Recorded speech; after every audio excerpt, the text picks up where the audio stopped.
काँग्रेसचे नेते राहुल गांधी यांनी स्वातंत्र्यवीर सावरकरांची बदनामी केल्या प्रकरणात पुणे न्यायालयामध्ये सध्या खटला सुरू आहे आणि या सगळ्या खटल्यामध्ये राहुल गांधी यांची बाजू मांडणारे ॲडव्होकेट मिलिंद पवार सध्या आपल्या समोर आहेत.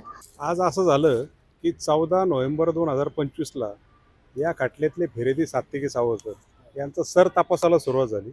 सर तपासादरम्यान साक्ष देत असताना त्यांनी सांगितलं की राहुल गांधीजींनी लंडनमध्ये एक भाषण केलं आणि त्यामध्ये स्वातंत्र्यवीर सावरकरांची बदनामी झाली होती.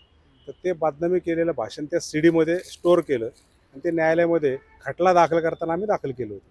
पण ज्या वेळेला ॲक्च्युअल सुनावणी सुरू झाली 14 नोव्हेंबरला आणि साक्षीदारम्यान ती सीडी न्यायालयाने स्वतः ओपन केली, न्यायालयाचा कॉम्प्युटर असेल लॅपटॉप असेल त्यामध्ये लावली, तर त्या सीडीमध्ये नो डाटा असं दिसून आलं. ती सीडी पूर्ण ती रिकामी निघाली आणि म्हणून त्यांनी मग अर्ज केला की आम्ही फिर्याद दाखल करताना एक यूट्यूबची लिंक दिलेली की ज्या लिंकवरती राहुल गांधींनी स्वतः त्यांचं भाषण अपलोड केलं आहे. त्यावेळेला मी त्याला हरकत घेतली की असं यूट्यूबची लिंक न्यायालयामध्ये अशी ओपन करता येत नाही.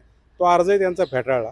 त्यांनी पुन्हा अर्ज केला की आम्ही एक अजून वेगळी सीडी दाखल केली होती ती बघावी, पण ती सीडीच रेकॉर्डवर नाही आहे असं न्यायालयाने निरीक्षण नोंदवलं आणि त्यानंतर वेळोवेळी खटला तहकूब झाला.